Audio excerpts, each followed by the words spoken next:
Monica! I don't want to see you back here until you're ready to wake up and start doing things properly!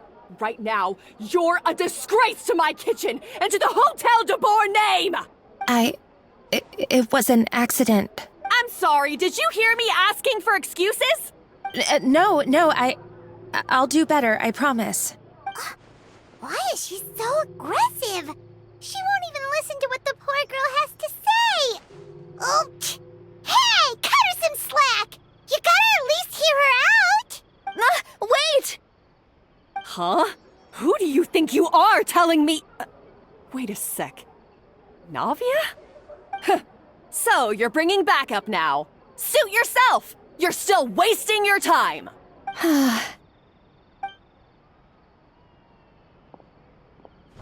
Savannah, is this how you always treat your staff? My staff is right. I'm the one in charge here now. And last time I checked, the Hotel de Boer doesn't take orders from the Spina di Rosula. Of course. How you run your kitchen is none of our business. But when a member of your staff is so overworked he becomes gravely ill, that most definitely is our business. We're going to stand up for him, whether you like it or not. Overworked? I've said it before and I'll say it again. If Fermon can't handle the job, then tough luck. There are plenty of other capable people I can hire instead. But Philmont can do the job, he just... Monica, back inside, now! Huh? But you said I shouldn't come back until... Just do as you're told, and not another word out of you! Come on, we have work to do! Wow, what a horrible person. Sorry. Looks like I've dragged you into some drama again. Her name is Savannah. She's the new head chef at Hotel de Boer. Ever since she took the job, she's been enforcing a brutal work regime and putting a huge amount of pressure on her staff. One guy was so overworked, he collapsed from illness. He's been bedridden for days, and he can barely even talk properly. I'm sorry. It's all my fault. I don't deserve to be a chef. At his family's request, the Spina di Rosula is trying to mediate on his behalf. We're not exactly making a ton of progress, as you saw. Savannah is adamant that Vermont's exhaustion and illness have nothing to do with her or how she's been running her kitchen. She's refusing to have any kind of meaningful dialogue with us. Our next thought was to talk to the other chefs at the restaurant and get a better idea of their working conditions. But with Savannah watching them like a hawk, no one has been willing to open up. And that's why I'm here, doing it the old-fashioned way. Camping out, watching, and waiting for an opportunity.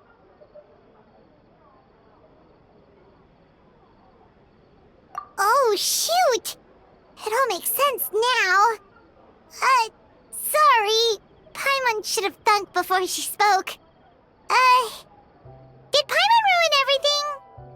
Oh, no, not at all, Paimon.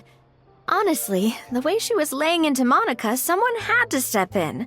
I'm sure I would have piped up if you hadn't. And besides, I don't really think I'm built for espionage. Yeah, meaning it's gonna be all the more difficult to get the inside scoop now. Oh, I might as well head back to the Fleuve Cendre then. We'll need to come up with a whole new game plan. Paimon will join you, 'cause this is kinda all Paimon's fault. Guys, it's fine. You don't need to worry about it. That said, if you were planning to visit the Fleuve Cendre anyway, let me take you out for a meal.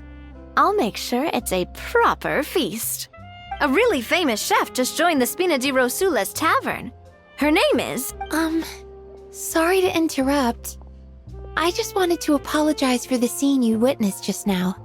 We shouldn't subject our customers to that. This is a small token from us. It's some candy from Monica. She asked me to make sure it was delivered into your hands. Monica's the one apologizing? Huh. Clearly Savannah is the one who owes an apology. Our head chef has been a little highly strung lately. Sorry for everything. All right. Since there's candy, Paimon will drop it. Not the candy. Thank you for understanding. We'll make sure to pass your feedback on to Miss Savannah. A little highly strung, huh? Paimon doesn't get it. How did someone like her even become head chef? Well, according to Fermat's family, she hasn't always been like this. But that's a story for another time. Let's try this candy. Oh, Paimon totally gets it. Come on, dig in! Huh? Hold on, there's something written on the wrapper.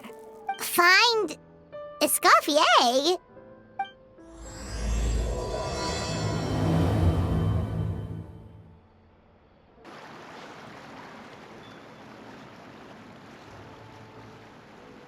それで、そのエスコフィエってのは一体誰なの？実はホテルデュボールの元シェフなの。ルボールケーキのレシピを復元してホテルを再び繁栄へと導いたのは彼女なのよ。ホテルデュボール創設以来、天才モデストの次に有名なシェフと言っても過言じゃないんだから。わあ、デュボールケーキって毎日数量限定で販売されてるあのケーキのことか？そんなにすごいシェフがいたのに、なんで今はサバナがシェフなんだ？食品事故があったのよ。ホテルデュボールの料理に違法の添加物が入っているって誰かが通報したの。でもどういう事情で混入したのかは厨房の誰に聞いても判明しなかった。結局シェフのエスコフィエが責任を取ってメロピデ要塞に行くことになったの。メロピデ要塞そうね。検出量はそこまで多くなかったから警察隊もただの事故だと判断したのよ。だからエスコフィエも割とすぐにメロピデ要塞から出られたの。でもホテルデュボールのシェフの座はすでにサバナに明け渡されてた。そうだったのか。おい、あんな奴が得するなんて納得いかないぞ。エスコフィエはシェフの座こそ降りたけど、未だにコックたちにはすごく尊敬されてるのよね。モニカからのメッセージは、エスコフィエを連れてきてサバナを何とかしてほしいって意味じゃないかな。あ、なる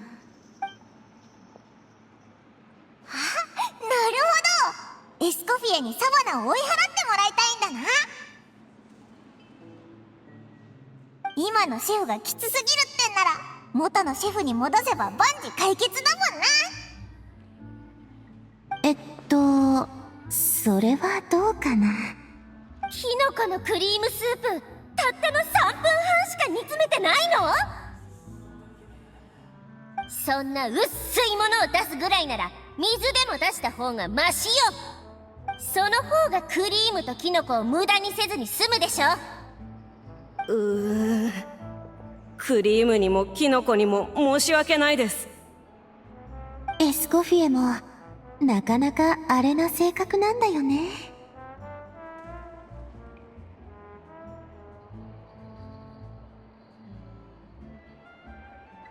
加熱時間が足りないとクリームとキノコの旨味が十分に出ないでしょ。沸騰したての香りに騙されちゃダメ。わかった？わかりました。それじゃ最初から作り直してきなさい。お客様を待たせているのよ。それから何を間違えたかきちんと頭に叩き込んでおくこと。はい。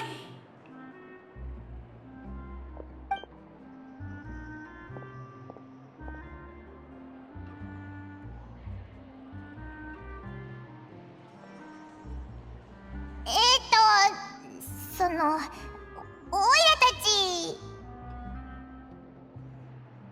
お食事？ごめんなさいね。席がしばらく空きそうにないから並んで待っててくれるかしら。おいらたち別にご飯を食べに来たわけじゃないぞ。食事じゃないの？ならなおさら並んで待っていてちょうだい。エスコフィエはスイッチが入ると話しかけづらくなっちゃうのよね。とりあえず座って待ってましょう。ちょうどあんたたちと話もできるしね。や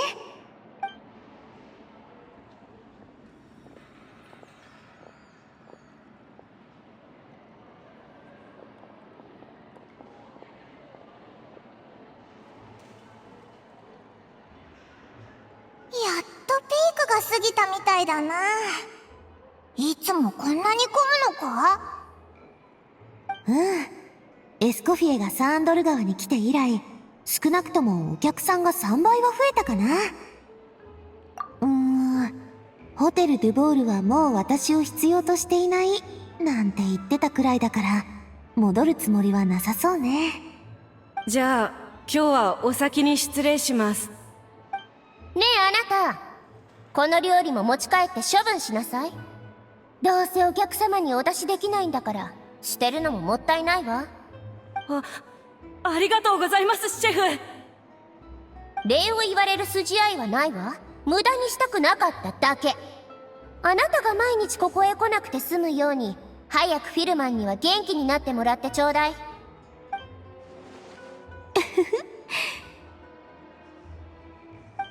ィルマン？どっかで聞いた名前だな。例の過労で倒れた料理人よ。イレールは彼の子供なの。母親がフィルマンの世話をするために家にいなきゃいけないから、イレールは家計を助けるために働き始めたの。だからエスコフィエは毎日わざと多めに作って彼に持たせてるのよ。家族と食べてもらうために。ちょっとナビア、聞こえてるわよ。何度も言っているでしょ。あれは全て不器用なイレールが生み出したお客様に提供できないゴミよ。栄養バランスが良くてお肉も野菜も入ってる最高のゴミね。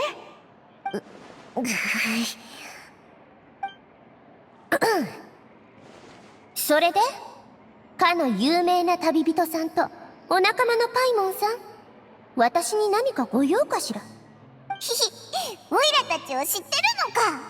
それなら自己紹介はいらないな。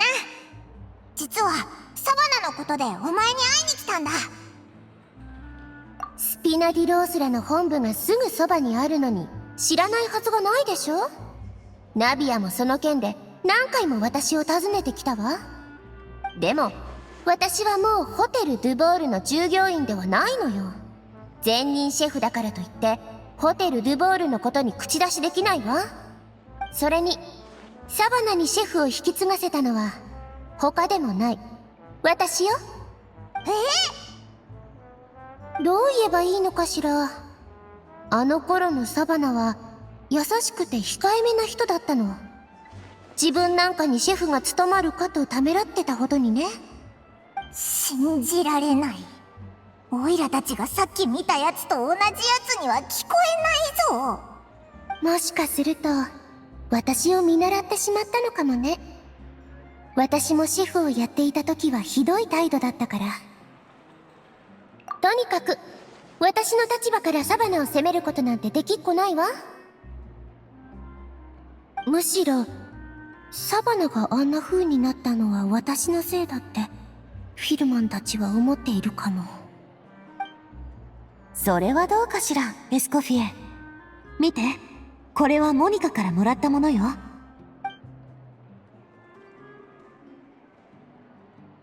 これはあんたの言うことも一部は本当かもしれない。でも少なくともモニカは今でもあんたのことを信じてる。他の人の考えだって本人に聞いてみないとわからないでしょ。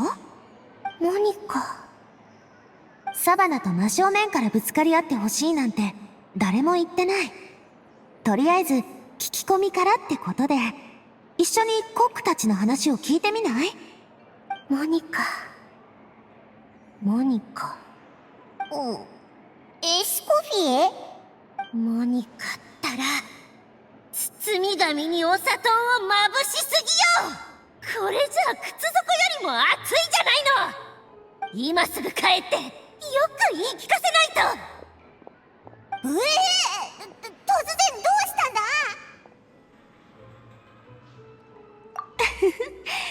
私たちも急ぎましょう。あんまり待たせちゃうと後が怖いしね。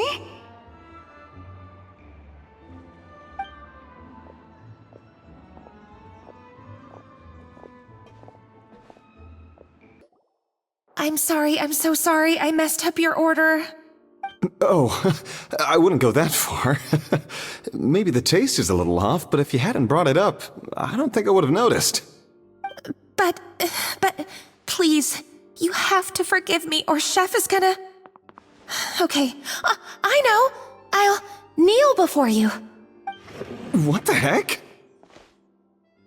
Get up, Monica! Can't you see that you're just making your customer feel more awkward? Escoffier? If you want forgiveness, then do what any self-respecting chef would do. Make the dish again. And this time, get it right. You cannot go begging your customers to feel sorry for you. Savannah said that I'm not allowed back in the kitchen until I've corrected my mistake. But if I can't go back into the kitchen, I can't do the dish over. That's some backwards logic. How can you fix your mistake without being allowed to cook? If this is what Fermat had to put up with, then no wonder he had a breakdown. We apologize for interrupting your meal, sir. It's fine. With my layman's palate, it's not like I can tell the difference anyway. I was actually quite enjoying my meal until she appeared out of nowhere and started apologizing. Gave me a bit of a fright, to be honest. Oh, well, it's because Chef Savannah tasted a bit of the leftover soup from my pot and then threw me out of the kitchen. Gosh, that's pretty strict. Has she always been that way? I don't recall things being like this when Escoffier was head chef here. I gotta say, you're all looking a little worse for wear these days. I mean, Escoffier was strict too, but I think the difference is that her criticism was more constructive, so you knew what you did wrong and how to improve, and we all knew that it came from a good place. Chef Escoffier was hard on us because she truly wanted us to reach her level. But these days, whenever we make a mistake, we just get told to wake up, get your head in the game, or just do it again. And it's only gotten worse since word got out that Chef Escoffier had started working again in the Fleuve Cendre. Monica, you don't need to call me chef. I'm not the boss here anymore. Yeah, but through no fault of your own. What happened back then? That wasn't on you, and all of us know that. That banquet was a huge event, and so many staff were involved every step of the way. With so many moving parts, there's no way of knowing how that lumiline ended up in the food we served. Lumiline? What's that? A new drug from the Fontaine Research Institute, produced from an extract of the lumitoile. Apparently it sharpens the senses, so they used it to treat people with impaired responses to stimuli. Oh, yeah, I've heard about that. They found out you can use it as a flavor enhancer since it stimulates the taste buds. Makes things pretty addictive. They also found that overuse can have mood-altering effects, and even lead to nerve damage. So it quickly ended up on the guard's list of controlled substances. Unfortunately, however, some food products containing the additive had already made it to the market by the time the guards banned it from the restaurant industry. Everyone knows that in all likelihood, someone probably just purchased a batch of contaminated ingredients by mistake. But you took all the blame. We all know why. You just didn't want to see this turn into a place where tensions are constantly running high, because everyone's suspicious of each other all the time. And now look at you, a fry chef in the Fleuve Cendre. What are you trying to say? Sure, the Spina's Tavern is no Hotel de Boer, but come on, it's not that bad, is it? Oh, the Fleuve Cendre, you say? Great. That's where I'm dining from now on. Monica, I'm very happy with my current job. And there's no changing the past. We just have to let bygones be bygones. Besides, at the end of the day, I was the head chef, regardless of whose mistake it was. Ultimately, the responsibility lay with me. If only Savannah was half the boss you were. I'm sorry? Do you have a problem with my conduct as head chef? No. No, Chef. So, you do remember who's boss? Escoffier? I thought you'd left this place for good. What are you doing back here? What happened to you, Savannah? Why are you acting like this? When I turned this place over to you, You made me the head chef and gave up your right to tell me how to do my job. You're not the boss here anymore, so stop acting like you own the place. Whoa. Sounds like someone has a chip on her shoulder. Oh, Savannah! My God, have you grown a temper since I last saw you? Have you put even half the amount of energy into improving your cooking skills, or are you still using the Pluie Lotus as an off-brand markup, thinking no one can tell the difference? That's none of your business! What happened to not storming in and raising hell? Ho ho! I was not expecting to see something this spicy as soon as Escoffier returned. Huh? Fanasium? Aye, miladies. Might I make a humble suggestion? Given that we have ourselves a tête-à-tête between chefs at the Hôtel de Bord, I dare say it would be de rigueur to settle this the traditional way. The traditional way? That can only mean one thing. That's right! I'm talking, of course, about the tradition established by Modeste himself. The cooking contest! According to legend, the founders of Hôtel de Bord, Modeste and Savelli, used this method to resolve all of their disputes. Everything from petty arguments over next week's menu to disagreements over the strategic direction of the restaurant. The cooking contest would decide who had the final say. Huh. Sounds like they had a lot of free time on their hands. Ah, well, it might sound that way to us.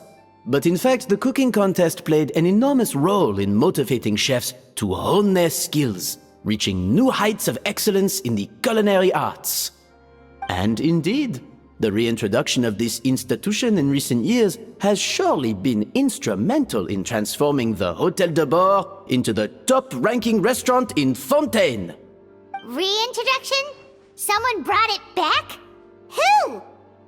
What say you, Escoffier? Surely you of all people won't back down from this challenge. It was you who put the rule in place, after all. Sure, I reinstated it, but I'm not a chef at Hôtel de Bord anymore. Isn't this bending the rules a little? I see no issue as long as both sides agree to the terms. We could simply treat it as an exhibition of sorts. Savannah, any objections? Exhibition. Huh. No. If we're going to battle it out, let's put it all on the line. If I lose, it's up to you what happens to me. I don't want anything to happen to you. But if you lose, you hand over the Codex de Bord to me. What? The Codex de Bord? Only the legendary handbook written by the original head chef Modeste. It contains all his secret recipes, including Gâteau de Bord. It's the greatest treasure in Fontaine's culinary world. And only the present and former head chefs of the Hôtel de Bord have the right to read it. Present and former? Wait, but that already includes Savannah, though. What do you want that old thing for? You have your own copy, don't you? Don't take me for a fool. You know perfectly well what I mean. I want your copy, the original version, the one you took with you when you left us. I'm sorry, I must be missing something. You know, there's no difference between the original and the copy, right? They contain the exact same recipes. Stop trying to change the topic. What's wrong, Escoffier? Scared you're gonna lose to me? Or are you scared of me getting my hands on the original codex? Savannah, you may remember that we gave her the original as a parting gift, to thank Escoffier for her years of service. Asking for it back feels a little, Oh, I'm sure it won't be an issue, as long as both sides agree to the terms. Those were your words, weren't they? And as for the contest itself, let's make it a bake-off. Gâteau de Bord, per the recipe in the codex. Well, Escoffier, you against me. Are you in or out? You sound surprisingly confident. Alright then, let's see how much you've actually grown. I hope you surprise me, Savannah. I'd hate to find out that all you've learned after this long is how to chew people's heads off. Believe me, I'll show you. So, this whole bake-off thing kind of came out of nowhere. Was it really sensible to just go along with it? Well, I got a sense that she's holding something back. But we chefs always express ourselves in our cooking. So if she won't talk, this might be the best way to find out what's really going on with her. Huh? Holding back? Sure didn't sound that way to Paimon. Escoffier only picked up on it because she's the same way. Always closed off, never letting you know what she really thinks. That's patently false, at least where your macarons are concerned. I've been nothing but truthful with you about the disgraceful amount of sugar you use. Okay, that's one case where you can keep your thoughts to yourself. Oh, that? Well, it's not so much a recipe book as a diary of Modeste's adventures. Back in the day, he and his good friend Savelli explored far and wide, partly adventuring, partly looking for new ingredients and developing new recipes. Their creations had an enormous influence on the course of Fontaine cuisine, turning it into a much more vibrant and diverse scene. For instance, legend has it that the original Gâteau de Bourg was made using a special secret ingredient that Modeste discovered on one of his adventures. So rare was the ingredient that they could never make more than 16 slices of the cake per day. But everyone who tried it claimed that it was one of the most blissful and invigorating things they had ever tasted. Modeste and Savelli went on to found the original Hôtel de Bourg, which catapulted them to stardom in Fontaine's culinary world. Especially Modeste. He was hailed as a once-in-a-generation genius, and over time, the recipes from his adventure log became known as the Codex de Bourg. Paimon's heard this kind of story before. Armed with the Codex, the Hôtel de Bourg took its rightful place as the finest restaurant in the land, serving those recipes for centuries to come. Something like that? What? No, of course not! Cooking is a constantly evolving art form.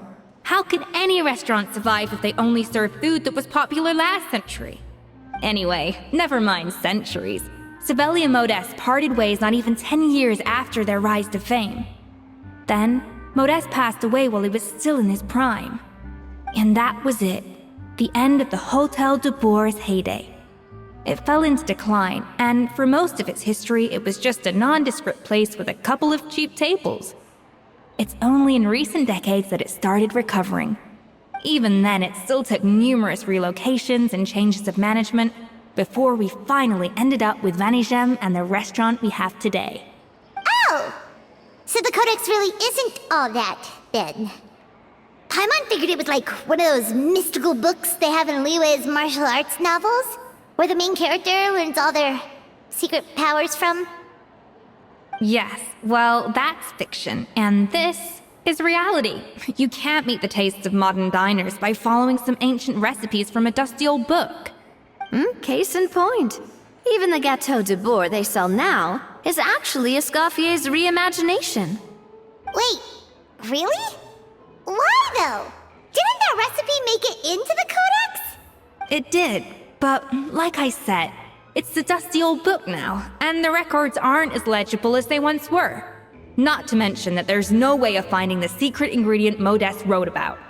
So, reimagination is right. I consulted some historical records and took what I could from the Codex. But ultimately, the Gâteau de Bourg of today is my own recipe.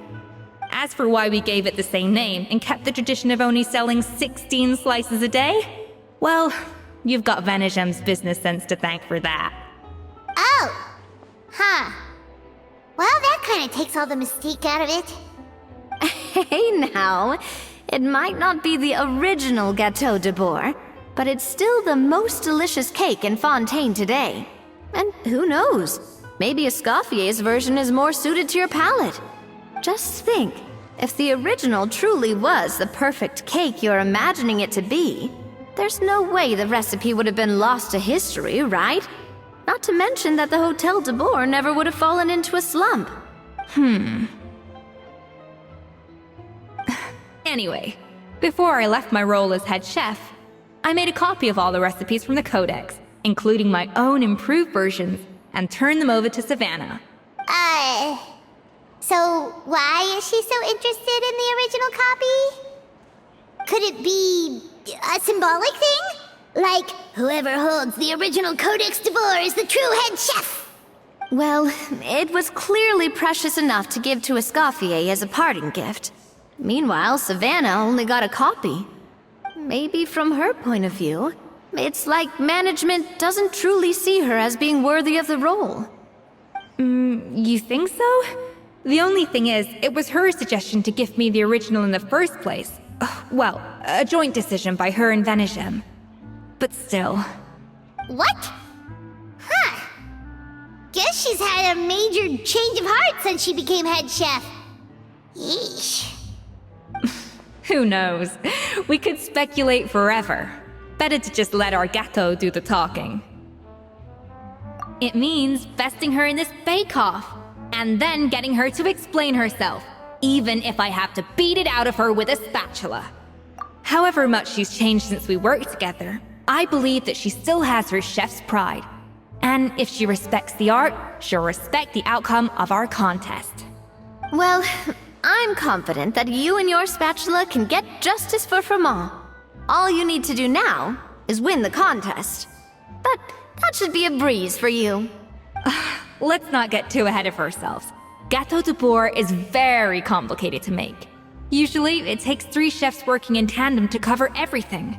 Now, if I had to push it, I could probably do the work of 3 chefs myself. But I'd prefer to play it safe if I can find a couple of assistants in time. Well, that's easy. The 3 of us are veterans in the kitchen. You just need to pick 2 of us.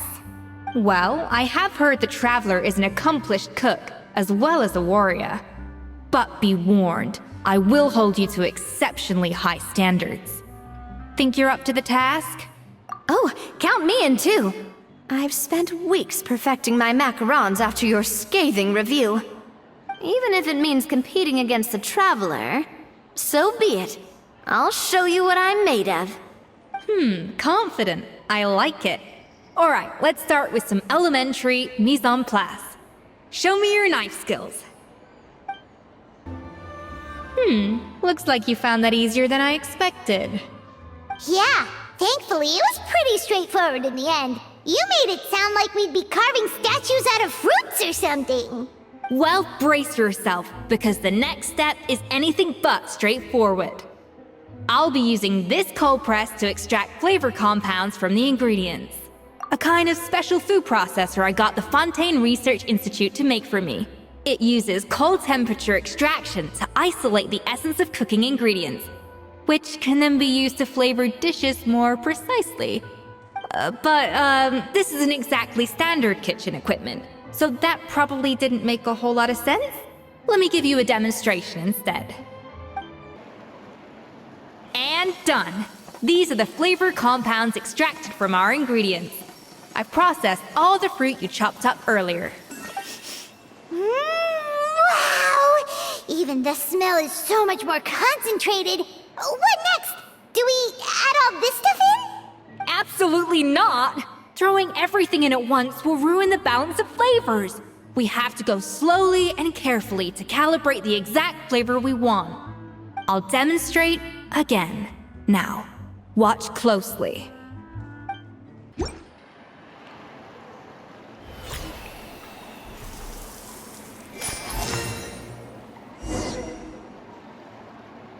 And voila!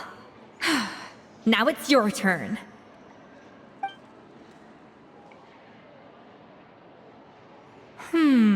Not terrible. Considering this was everyone's first time blending flavor extracts, it could have been worse.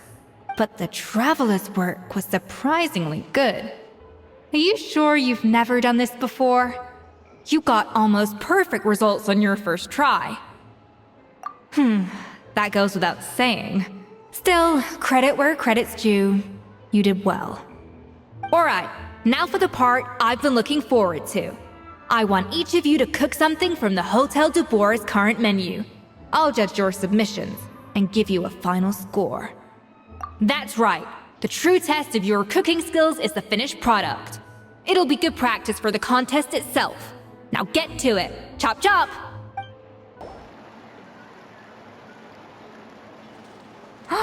Look at that! With the grace of a snow-winged goose, as I like to say. Now, let the grating commence.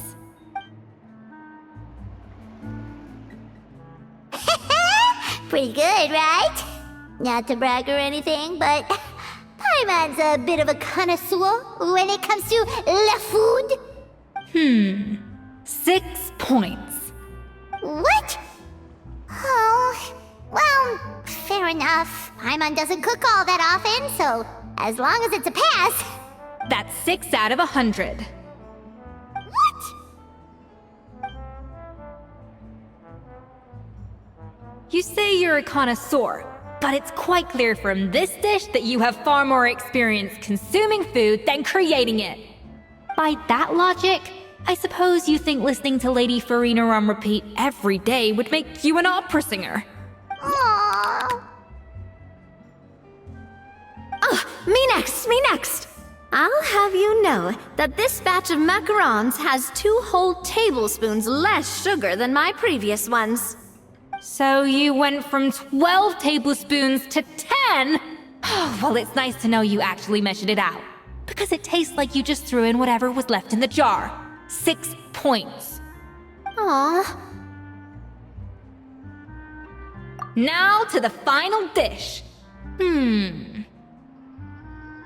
So, what do you think? This is our last hope. 8 points.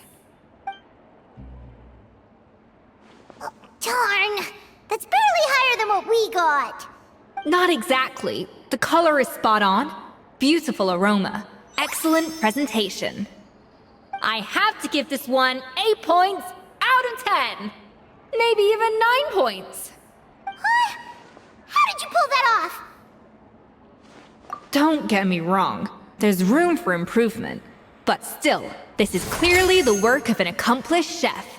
I can tell that you've put many hours of work into honing your skills in the kitchen. I can really taste the grace of the snow-winged goose in this dish. The traveler's journey, with all its trials, tribulations, and setbacks. Not to mention the frustrations of having a picky eater for a partner. Hey, you made that last part up! No way did you taste that! Well, it looks like I lost fair and square. I guess you'll be taking the Traveler as one of your assistants then? But if it takes 3 chefs, that still leaves 1 slot remaining. Maybe Paimon and Navia should keep practicing and see how it goes? Chef Escoffier! Oh, it's Hilaire! What brings you here? I heard the news about the cooking contest. You're doing Gâteau de Bois, right? I was just wondering if you needed any help? And you think you're up to the task, do you? Oh, no, I know I'm not there yet. It's actually my dad who wanted to help. Firma, last I heard, you could barely get out of bed. Chef Escoffier, Navia, Traveler, thank you all so much for everything you're doing for me and my family. I've had enough of sitting around at home while you run yourselves ragged. If you let me, I'd like to help you win this cooking contest. Yeah, I was gonna say the same thing. Don't you worry. I'll be fine. I'm feeling much better now. I'm sorry. I know I've been rather useless these past few days, but not anymore. The fact is, I'm a fine chef, despite recent events. I've proven myself in the Hotel de Bois kitchen, so if anyone's qualified to work under Chef Escoffier, it's me. I think. I hope so. Firma, have you even set foot in a kitchen since leaving Hotel de Bois? I have not, but I'm fully rested now. I know I can handle it. I'll prove it. Let me whip something up for you right now.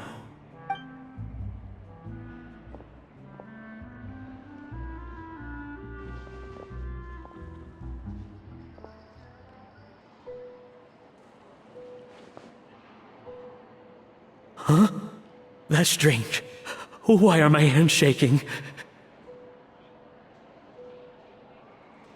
What do you call this, Verma? I can't seem to grip my knife. Do it again! Again! Again! I... Hopeless. Get out of my kitchen yesterday. Dad, what's wrong? I don't understand. I was feeling so much better, and then Will I never be able to work in a kitchen again? Dad, talk to me. What happened? I think the real issue here is not physical exhaustion, but psychological trauma. Monica, when did you get here? Probably because you were all concentrating so hard on your cooking. I didn't want to interrupt your flow. But anyway, Vermont, I'm so sorry. If only I'd known how serious your situation was, I would have stood up for you sooner. You have nothing to apologize for, Monica. During those long nights of redoing every order, you were the only person who looked out for me. Oh, come on. All I did was make you some tea. I doubt it was much help. Savannah was so ruthless toward you. I probably should have brought you something stronger. She sounds like the worst. All right, another Savannah horror story. Let's hear it. She's been getting harsher and harsher on us ever since she heard about Escoffier's new role in the Fleuve Cendre. Seems like no matter what we make, she'll find something wrong with it. What is this? It looks like a dog's been at it. In the trash now! Then she orders us to redo the dish again and again, but we never know what's going to make her happy. Do it again, do it again, do it again! Every time you remake it, you just get another earful from her. Either straighten yourself out or get out of my kitchen! So now, it seems like just picking up a kitchen utensil gives me flashbacks of her yelling at me. Oh man, that must be awful. The more I want to get it perfect, the more my hands shake, and the more scared I am of making another mistake. How can you give up so easily, Firma? You weren't a quitter when you were working for me. And even under Savannah, you talk about working late into the night trying to perfect your dishes. That says to me that you still hadn't lost that determination to prove yourself. What changed? I don't know what's come over me. When I think back, I just remember feeling like my heart and my hands were growing heavier and heavier as the shift went on. Each time I had to redo a dish, my heart sank a little further. Maybe Savannah was right. Maybe I am just hopeless at this. Dad.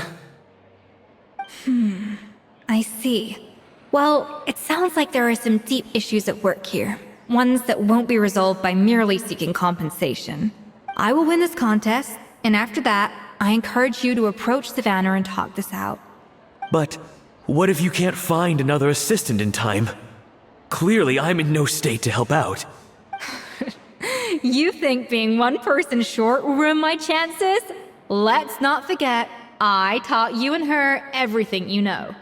Even if I had to go it alone, I would present the perfect gâteau. Oh, well, Paimon and Nadia will still keep practicing, just in case. And so will I.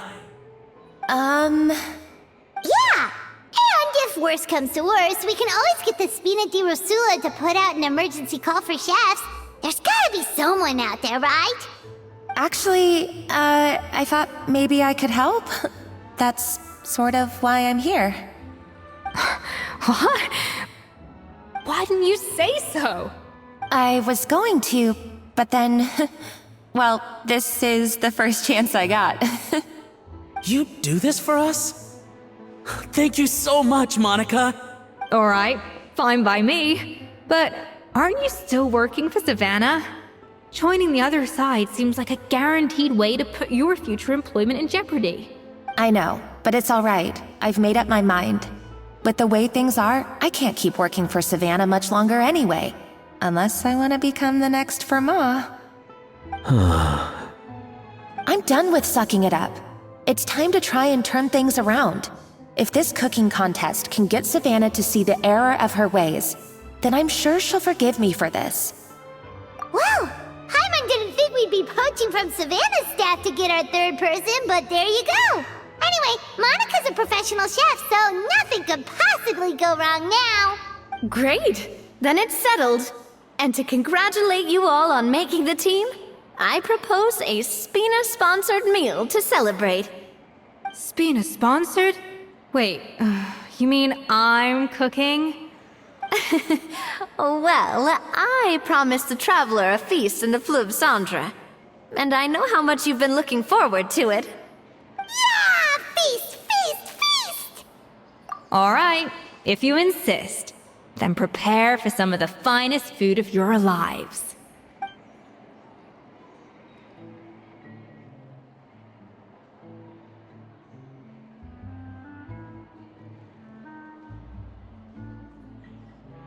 That's not a bad idea, actually. Wait, hold on. You need to finesse that further.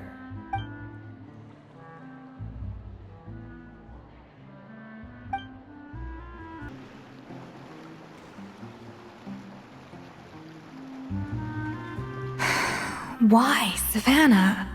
Why? Oh, nothing. I was just flicking through the original Codex de Boer. I wanted to see if there was anything I'm missing.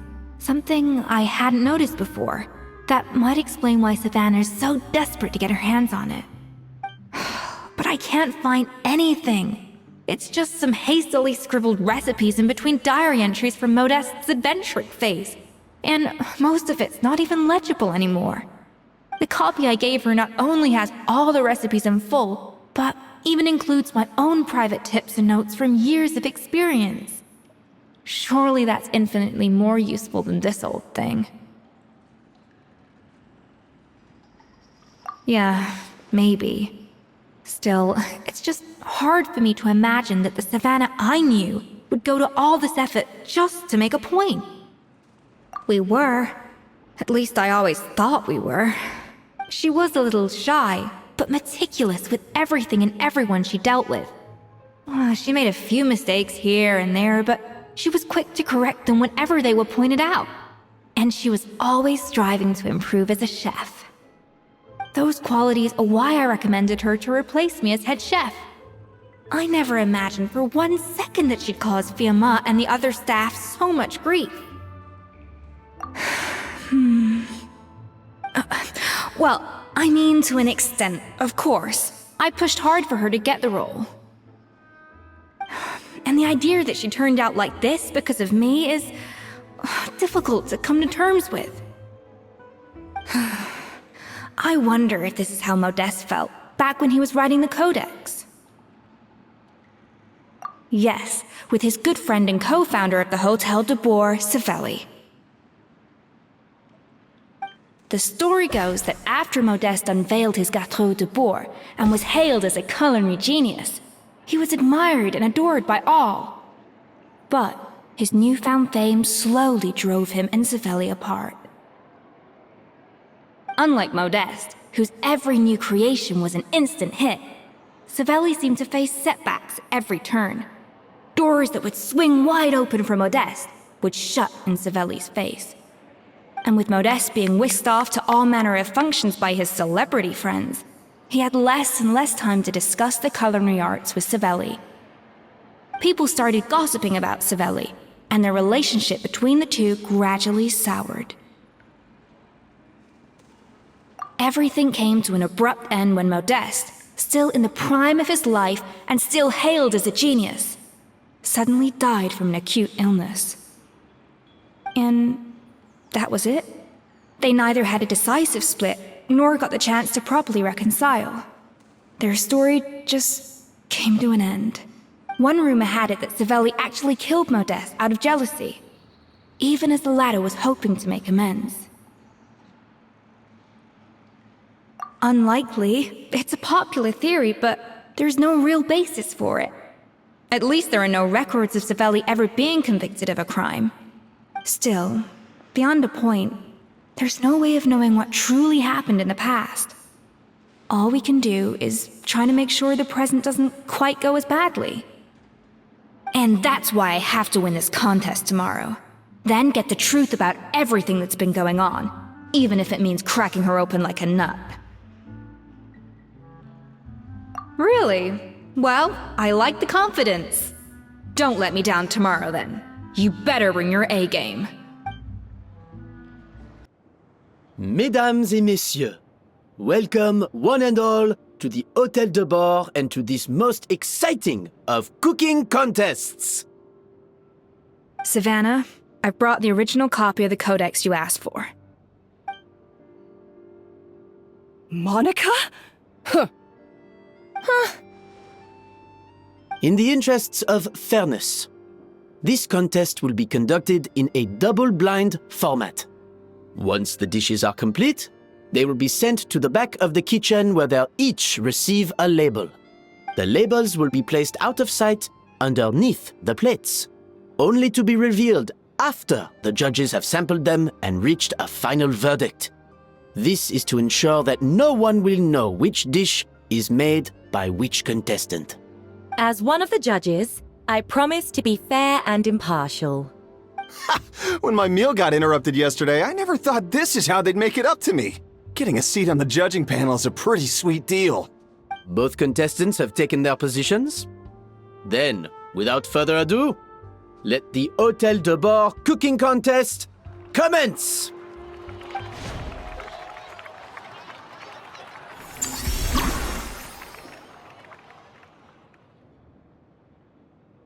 Papers. Just think.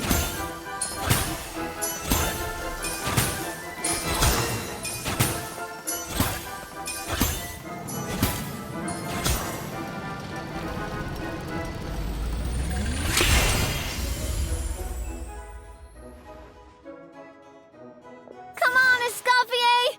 Come on, traveler!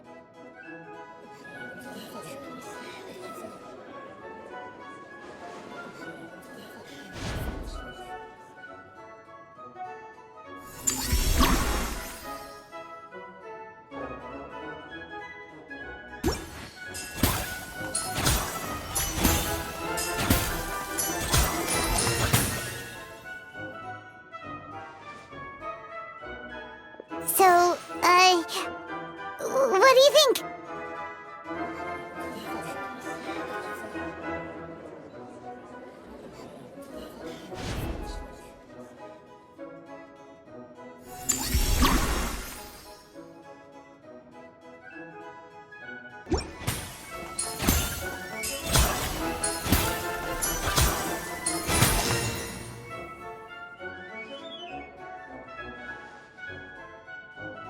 You can't match Escoffier's talent.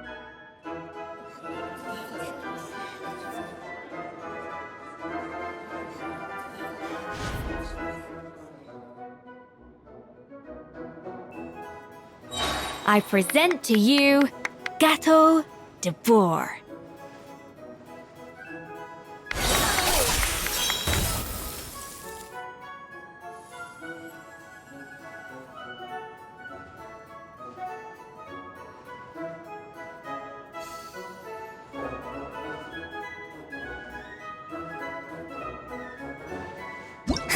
That went just as I expected.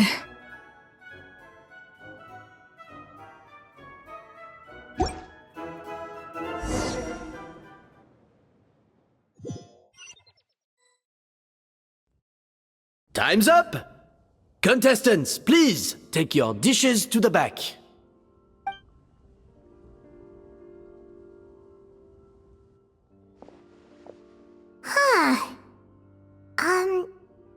That guy was right. You really can't tell whose is whose just by looking at them. We both made the same dish after all. For all her flaws, Savannah's a talented chef who earned my recommendation for good reason. She wouldn't screw up something as elementary as the cake's appearance. Whoa! This is really rather good. Wonderfully soft and fluffy. Beautifully sweet. This is a masterclass in how to make gâteau de bois. I would give this one at least 9.9 out of 10! Only because there's something about the flavor of the base. It's just a little different from the recipe I'm used to. Huh? Really? I couldn't tell. All right, on to gâteau number 2. I haven't had a single bite and already this aroma is a delight to the senses. I have a feeling that this gâteau will be a gâteau for the ages. How exciting! I'm gonna dig in.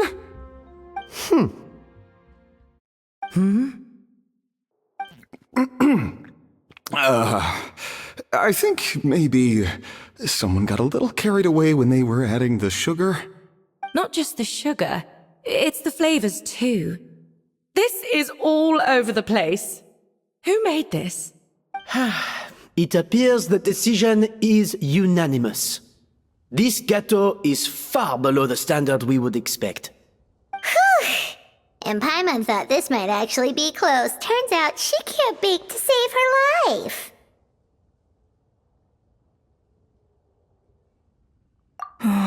Something's not right here. Savannah may not be perfect, but no way is she this sloppy. I can now declare that the creator of the first gâteau has won this cooking contest. Now, all that remains is to turn the plate over and reveal the chef's name underneath. What? It's Savannah? No! That's impossible! Hey, Savannah! You cheated, didn't you? You cheater! What did you do? Oh, you swapped the plates, didn't you?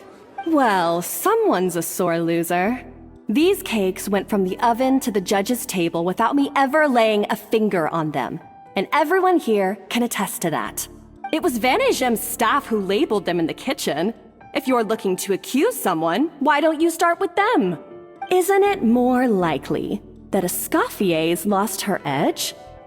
Oh, or maybe her assistants let the team down.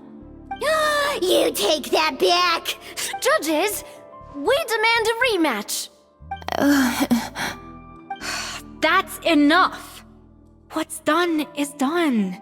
As head chef, or rather as team lead, I take responsibility for the dish I served.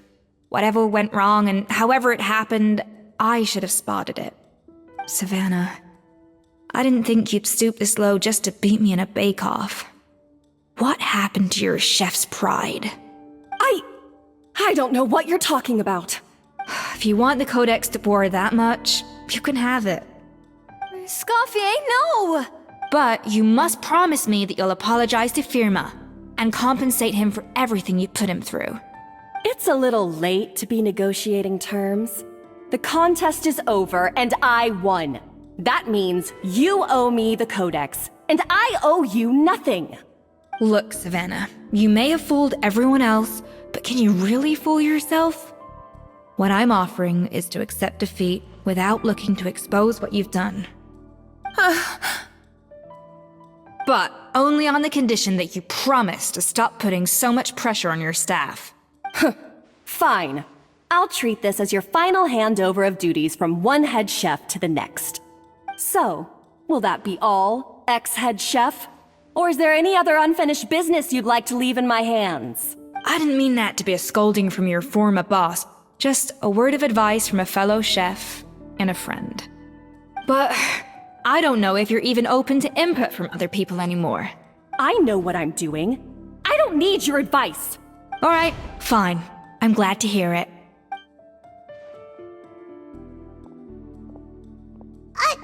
Escoffier! The Codex de Boer! Finally. Now, at long last, I will succeed. Escoffier? How could you let her get away with this? Yeah! The Codex is a souvenir of your time here! Doesn't that mean anything to you? It's alright. It was just a bake-off, not the end of the world. I'm already over it. Besides, it's not all bad. She agreed to compensate Firma. That's mission accomplished for the Spina. Honestly, if I'd have known that giving her the Codex would solve everything, I'd have just done that in the first place. I mean, why bother with the whole cooking contest? It's such a waste of time and energy.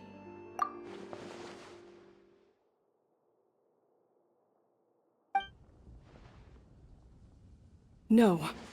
No! This doesn't make any sense! Huh? That's it?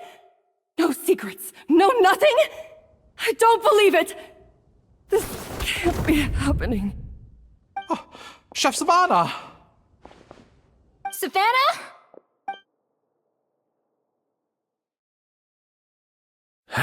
It's nothing life-threatening. Just a lot of pent-up stress and exhaustion. Oh, I knew it. Pent-up stress? The truth is, however hard she might be on the rest of us, the person she puts the most pressure on is herself. Yes, there are nights when she makes us redo things over and over into the wee hours. But for her, it's every night. She'll hide herself away in the kitchen, working on new techniques and recipes, and only realize how long she's been at it when we come to work the following morning. But why? Why would she do that? Our best guess is, she doesn't want to be seen as less of a chef than Escoffier. And there it is. Even so, that's no excuse for taking her anger out on the rest of you. Yeah, and it's definitely no excuse for cheating in the cooking contest. About that, we honestly have no idea how she did it. We were focused on our own work the whole time, like she asked. Leone and Algalia were the ones I tasked with labeling the cakes. I've already spoken to them both. They're at a loss to explain it too. Not to worry. Come on, join me downstairs. I'll interrogate the guilty gâteau myself. Well, how is it? Have you figured out what it was? Oh, this is aggravated assault on my palate. I'd rather eat wet cement than this. Is it really that bad? I made sure to taste test it before it was served. Oh, relax.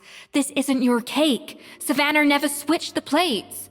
The offending flavors are coming from in between the icing and the cake base, which means someone tampered with it while it was being made. Or in other words, we have a traitor in our midst. I'm sorry. I was forced into it. It was Chef Savannah. She said if I didn't cooperate, she would...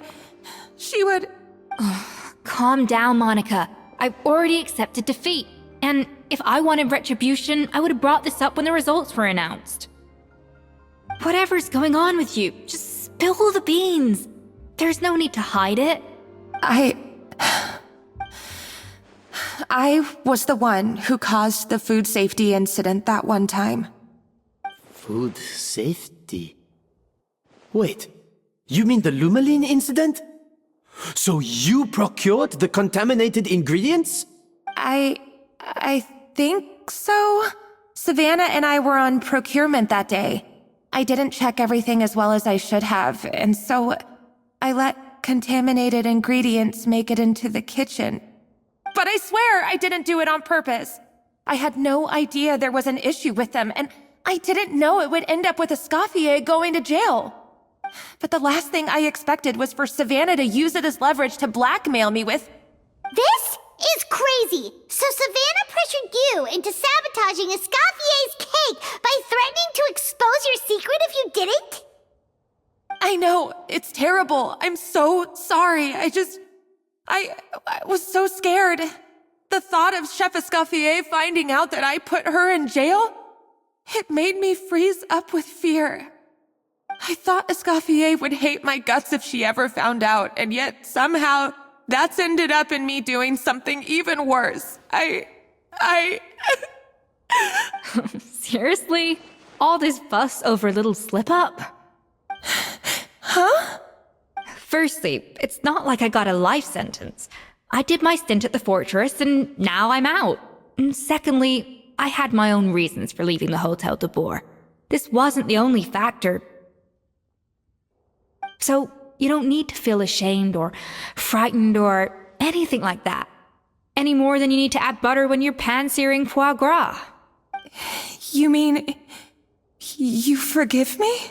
Oh, well, I'm not saying you don't have to take responsibility for your mistakes. You should tell Vanagem to mark down your performance for the past few months. Then do some digging and find out exactly where those contaminated ingredients came from. Sure, you've made mistakes, but now's the time to fix them. Understood? Understood. Good. Now, back to Savannah. What about the original codex would compel her to resort to blackmail? I have my suspicions. Not that I've got any proof to back them up, though. Ugh. What happened to me? I've overheard some customers murmuring about how the Hotel de Boer hasn't been the same since Escoffier left. They think our menu doesn't taste like it used to, especially our signature items. Now that you mention it, I noticed it during the contest too. I couldn't put my finger on it, but the flavor seems subtly different from how it used to be. But the difference was so small, I'm sure no one would notice it besides our most loyal customers and true dessert connoisseurs. Still, as head chef, it's easy to see why Savannah would get so hung up on it. So many times I've seen her make the cake base over and over again, late into the night, determined to match Escoffier's version. But something's always slightly off every time. Yeah, I've noticed that too. Never really gave it much thought, though. Thinking back on it now, it's clear that Savannah's been in a downward spiral ever since Escoffier left. She wants to prove that she can fill Escoffier's shoes. That's gotta be the reason. But after countless setbacks, she's getting more and more unhinged. And at some point along the way, she switched from doubting herself to doubting Escoffier. Doubting Escoffier? For what? Yeah, it would explain why she was bent on getting the original at any cost. She must have thought Escoffier purposely omitted key details from her recipes when she copied them out. Also, she could retain her place as the #1 chef in Fontaine, the only one privy to all the secrets of the trade. Oh, for goodness sake, what a stupid idea. Of course. Then she finally got the codex only to discover that the secret recipes she's been pining for don't exist at all. Seeing how utterly wrong she was must have been a real shock to the system. It probably brought up everything at once. It overwhelmed her, and she passed out. There's still one thing that doesn't make sense, though. If Savannah had the real recipe all along, how come it tasted different? She might not be on the same level as Escoffier, but surely after like 50 attempts, she'd get it right one of those times. You'd think so, but geniuses like Escoffier are in a league of their own.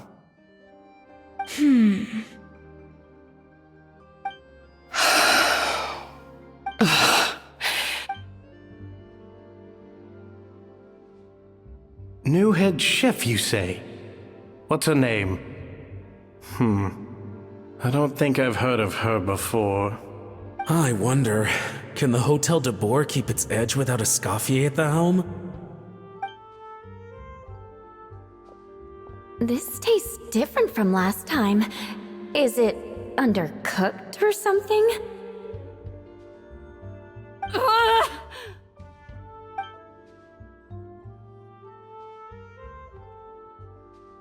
Take this. It's a copy of the Codex de Boer. From now on, you will be its keeper. Don't listen to the doubters. If I say you can do it, then you can do it. Even if you don't believe in yourself, at least believe in me. Hey, did you hear me? Once I'm gone, the restaurant is all yours.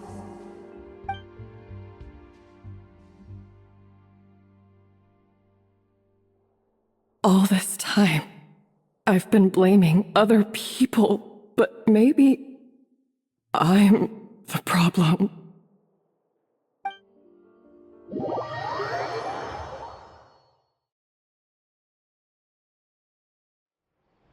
I sincerely apologize for putting everyone out. Savannah's awake now, but I don't think she's ready to speak to anyone yet. Let's give her the day to calm down.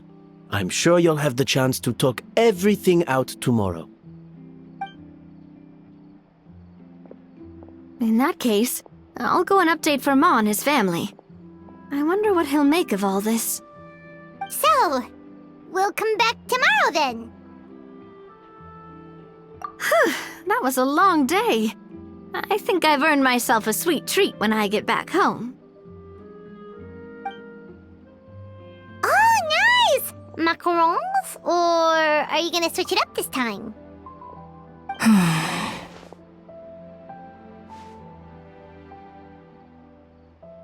Traveler, how much do you know about the snow-winged goose? Every year, they migrate long distances in search of a suitable home. There's always one goose at the front whose job is to lead the flock.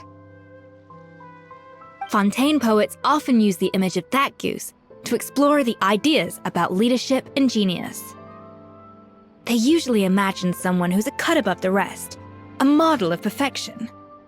But what those poets don't know is that during a migration, the lead goose is always changing. Once the lead goose shows signs of fatigue, it retreats to the back of the flock and allows another goose to take its place. So the truth is that leadership, with all the responsibilities and pressures that come with it, it's something that everyone takes turns at. But we humans completely miss that fact when we project our own ideas about social hierarchies onto them. I guess what I'm saying is, I don't buy into this notion that there's some sort of gulf between normal and genius. Cooking is a science, not magic. Given the same ingredients, same recipe, and same environment, I see no reason why two different people shouldn't be able to create the exact same dish. Of course, some people have a more sensitive palate than others, and some people are just born bolder or more conscientious. But these are all variables that can be accounted for with time and practice. I'd have no reason to expect so much from others if I believed that perfection can only come from the hands of a genius. The only reason I hold people to high standards is because, well, I believe they're capable of greatness. Okay, I've made up my mind. I'm gonna get to the bottom of why Savannah failed. And come tomorrow, I'll give her the scolding of her life, pointing out all the mistakes she's made along the way. Then she'll finally see the error of her ways. Why are we here so early? Our meeting with Vanigem isn't for a while. Check on her? Why? What happened? Oh no. Escoffier, are you alright?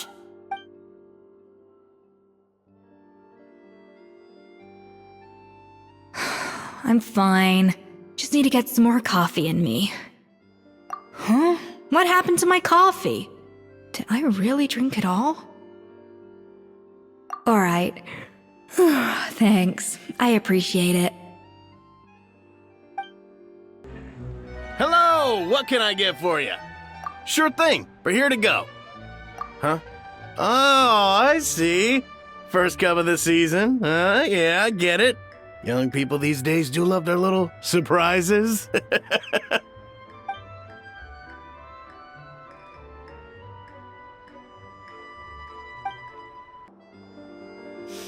I smell coffee.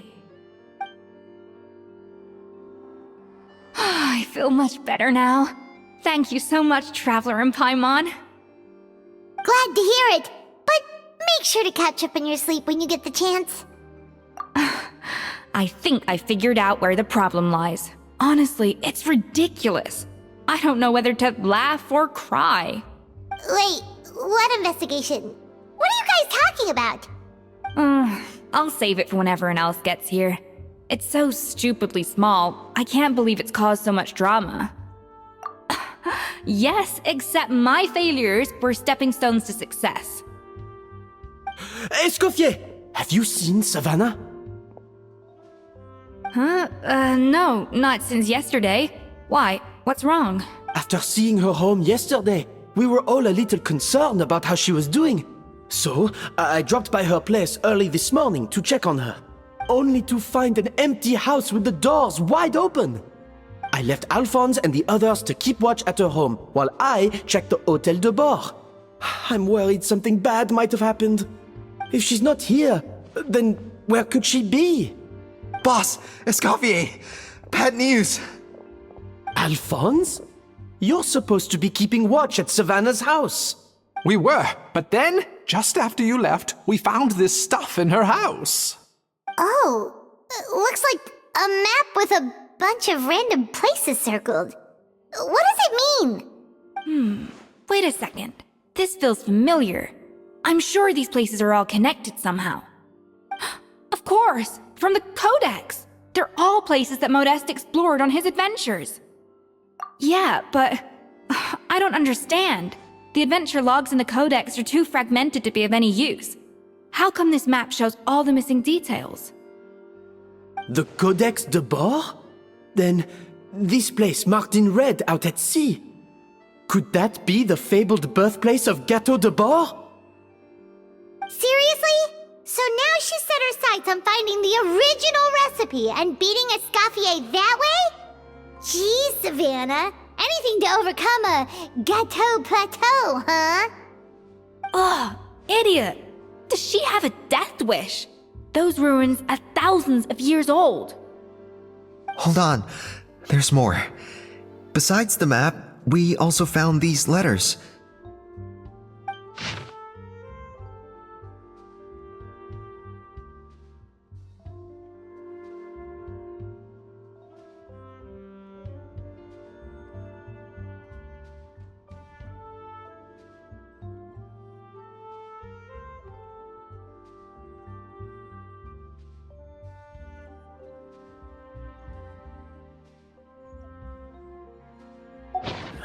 It was you.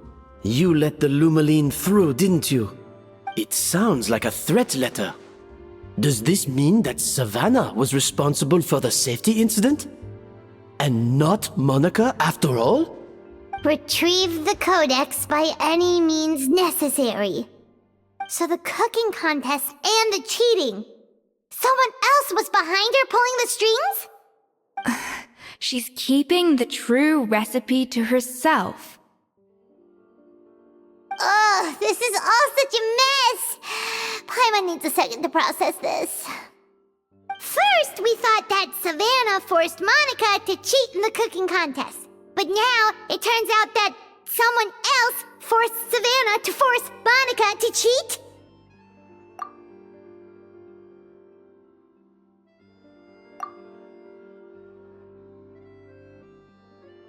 You're finally here. Of course. I should have put two and two together as soon as I read your threat letter. The food safety incident, the demand for a cooking contest, the instruction to blackmail Monica, even the suggestion that Escoffier was keeping secrets from me. It was all part of your grand plan, wasn't it, Monica?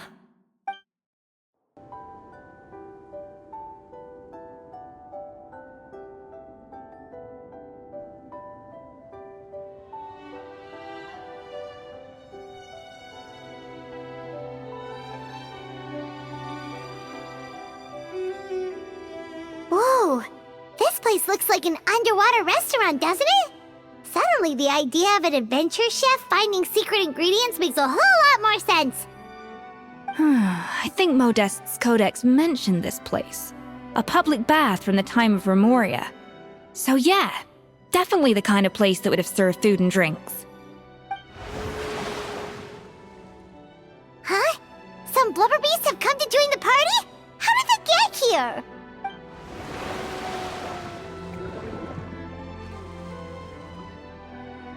Aw, they ran off! That could be easier said than done. Something's blocking the entrance. Well, did Modeste mention it in his adventure logs by any chance? They must have gotten through somehow. Good point. Yes, that's right. It's coming back to me now. We prepared a banquet for our shy little guests, and as the food flowed away on the current, they broke into a joyous chorus, and the path opened to us. We have to feed the blubber beasts? With what? There's nothing here besides rocks, romaritime flowers, and lumitoile. See, this is why you should always bring snacks. You never know when you're gonna need them. Now we have to head all the way back to shore and grab some. There is no time for that. Romaritime flowers and lumitoile will have to do. They may not look appetizing to us, but who knows?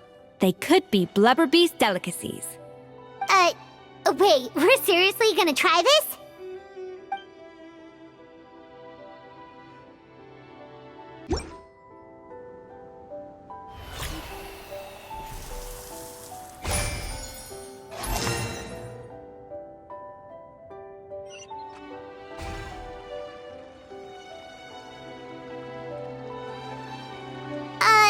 Blubber beasts or not, are we sure this stuff is edible? Trust me, they'll love it. Oh, good question. If we try to put them in the pool, we'll probably just scare them off again, and who knows how long they'll be gone. Yes, we can't afford to wait for them to double back. Oh, what was it that Modeste said again? Something about the food flowing away on the current. Wow, it's really singing! It must taste better than Paimon thought!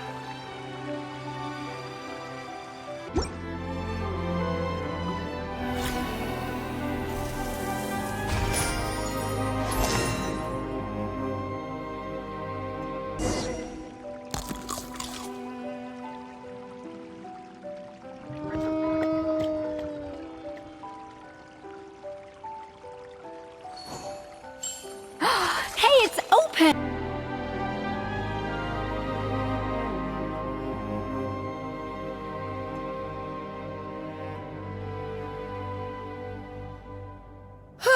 Hey, give me your water. Here. I said your water, the one you just drank out of?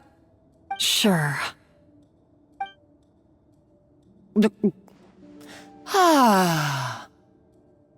All those years slaving away under Escoffier, and then you. Today, it's finally paying off. Not only have I found the ruin that Savelli kept hidden, but I also get to boss you around like my little lapdog. Hey, go scout ahead for me. If we need to do any more blast tunneling, I want to know where to lay the explosives. Did you not hear me? Get going. Why don't you do it yourself? Oh, when did you learn to fight back? You're always so compliant when I give you instructions by letter. That's because you threatened to expose me for the Lumiline incident. I swear, if I'd known what you were planning, I'd never have... Ha! Don't be so self-righteous. Admit it, you've always been jealous of Escoffier. That's why you lapped up everything I told you. You were terrified of her finding out about your part in the Lumiline incident, and you resented the way her reputation hung over you. So you jumped at the chance to convince yourself that she was the villain, that she deliberately hid her secret recipes from you just to hold you back. It was the only excuse you needed to justify getting back at her. First, idolization, then jealousy, suspicion, and self-deception. That's what this comes down to. It was the same story with Savelli and my ancestor. He offered Modeste his friendship only to murder him out of vanity. He promised to explore the world with him, only to later destroy all records of their adventures. It's a miracle I even found this place. You have no idea the countless hours I spent piecing it all together. So you see, you're no better than Savelli. If you can't beat him, betray him, right? I am no Savelli, nor will I ever be. Oh, put a lid on it. You really think you can absolve yourself of your vindictive and jealous behavior now? Just because you finally realized that Escoffier never kept any secrets from you? You didn't show any remorse when she left, or in the cooking contest. Why start now? You have no right to redemption. You're right. I don't deserve her forgiveness. But I am done being bullied into submission by you! Ooh, feisty. But you should watch your tone. Talking to me like that could get you in big trouble. I somehow doubt that. Since I poisoned both our water bottles. What? Ever since I learned the truth, I've been biding my time, waiting for this moment. You've played me like a fiddle for so long, and now this is payback! But you drank it too! It's what we both deserve. This is the price we must pay for betraying Escoffier. You'll die here with me, Monica! You.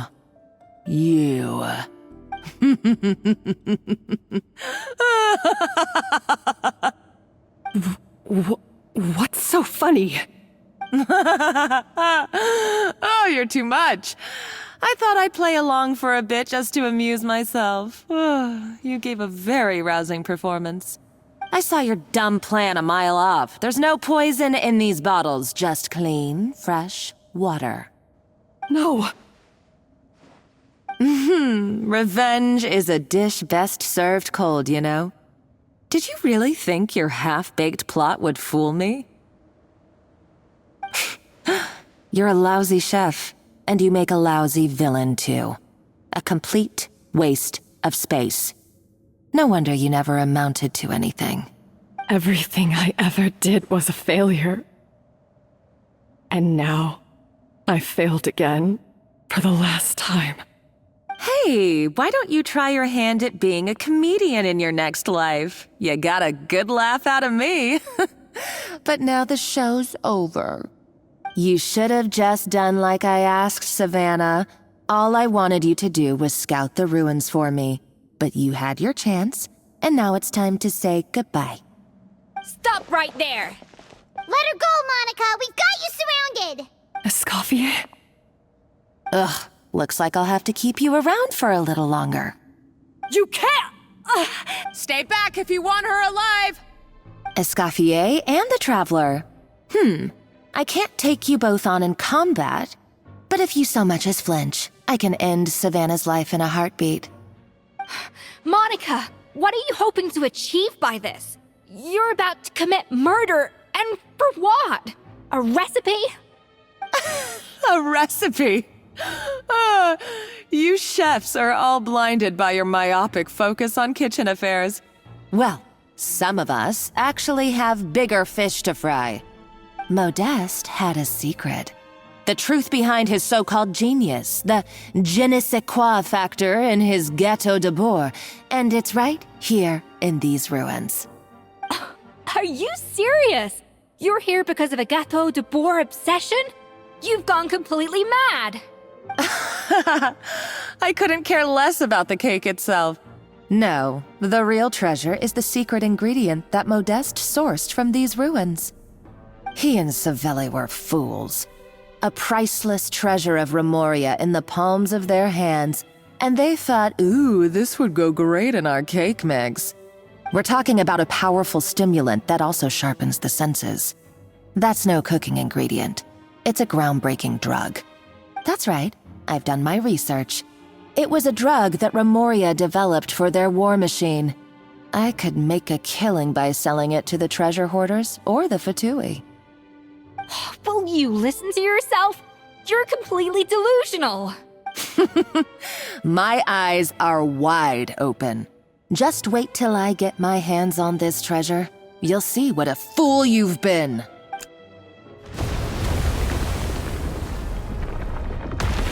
Wait, what's that sound? Just when I thought she couldn't get any crazier.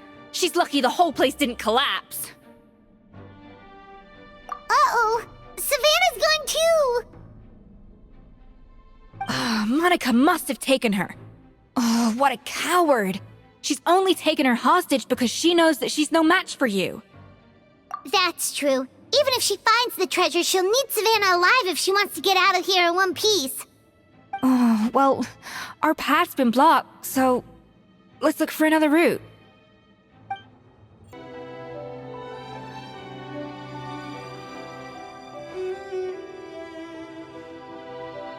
That's strange.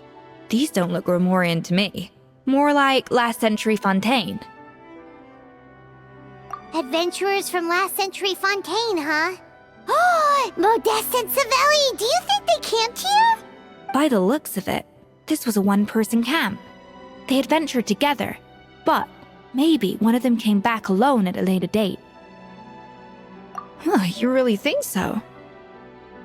Trust our adventurers' instincts. We're pros at this stuff, just like you're a pro in the kitchen. Okay, well, the Traveler has more adventuring experience overall, but Paimon's definitely a pro rummager from all those treasure chests. Darn it! Paimon was just about to show off her rummaging skills!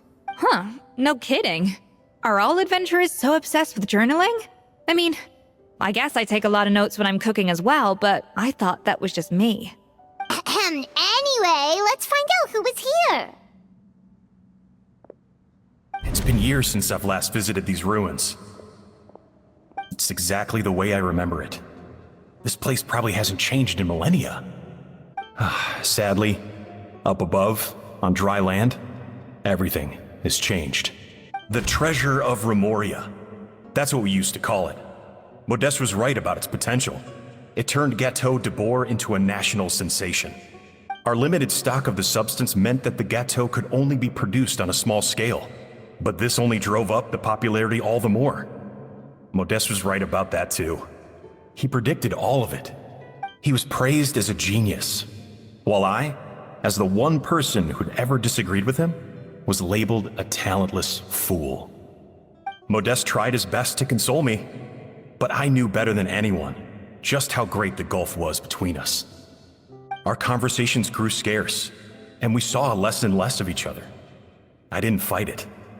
He had new friends and a career of his own. Why invite further disdain by inserting myself where I did not belong? I told myself that maybe one day, when I finally created a masterpiece of my own, I'd be able to face him without shame. Or maybe one day, when I've put these feelings of self-loathing behind me, I'd be able to ask him with a smile on my face, how about we go on one more adventure, for old time's sake? Unfortunately, that day will never come. So it was Savelli. From the sounds of it, he came back after Modeste had already died. I always thought it was just a legend.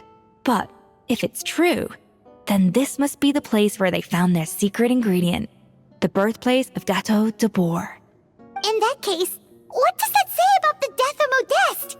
If it's all true, maybe Savelli really did have something to do with it.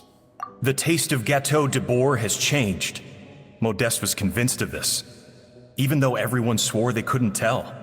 Being the perfectionist that he was, he refused to accept even the slightest flaw in his work.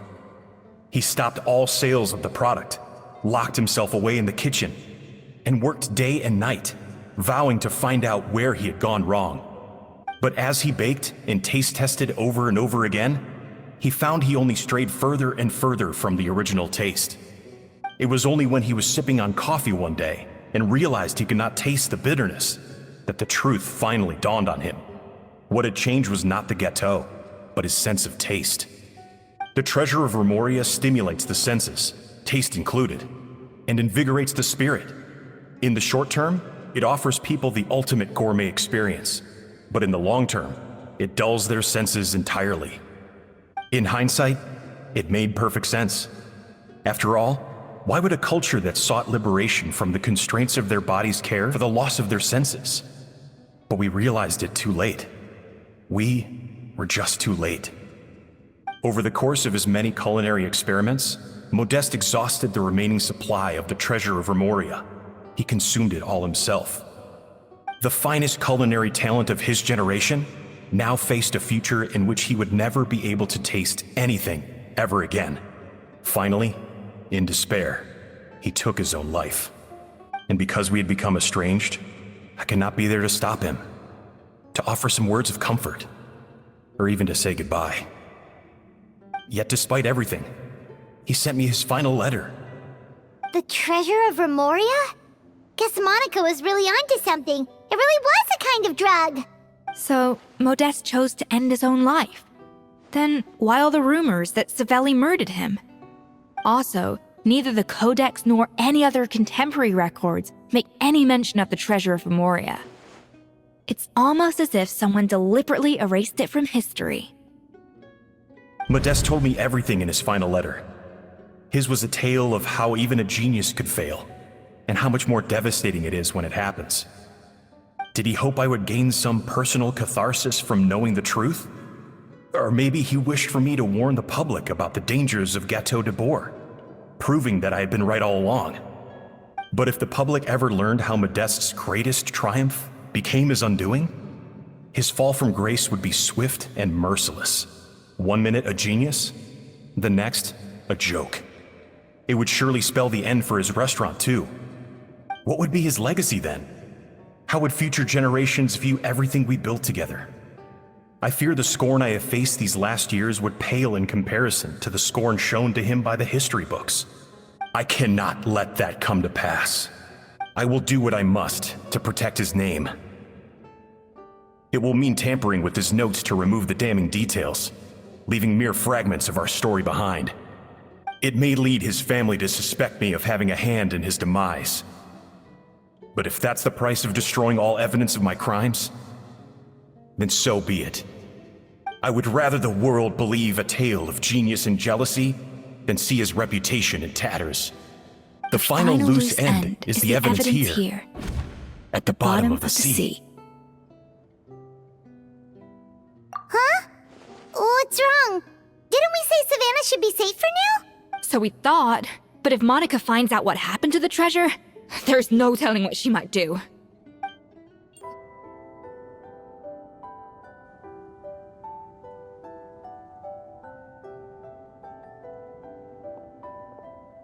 The treasure of Remoria.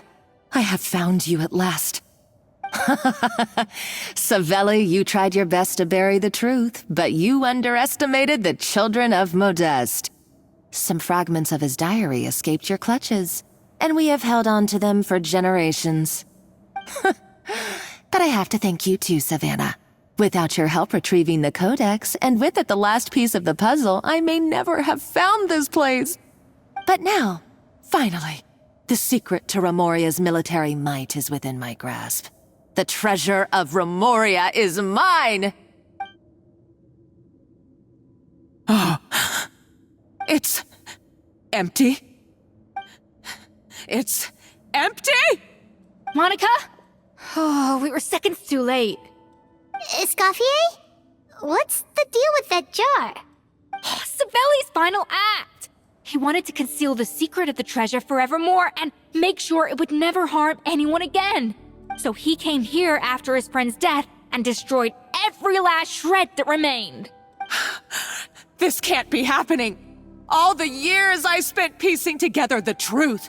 All my painstaking planning. All that for an empty jar? Monica, don't do anything stupid. This ruin is more dangerous than you realize. Oh, shut your pie hole! Praise be to Lord Remus. You barbarian shall be slain. She's a nutcase! A liability to herself and everyone else! Well, now it's up to us to clean up the mess she's made. Take these golems out!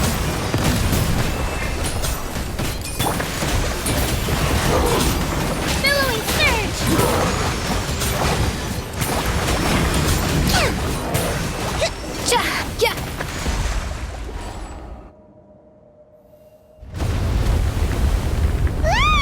Why is this place still shaking? Either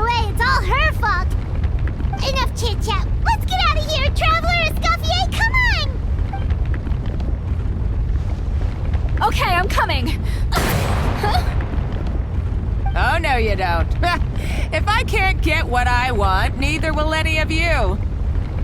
I've got nothing to show for my life's work so far. But if I can take another so-called genius down with me in my final moment, then it was all worth it. You're a psycho!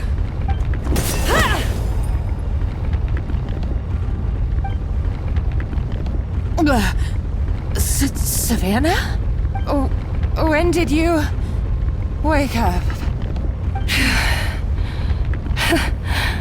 I may be a lousy chef, but it looks like I'm not a complete waste of space. Traveler? Okay, let's go!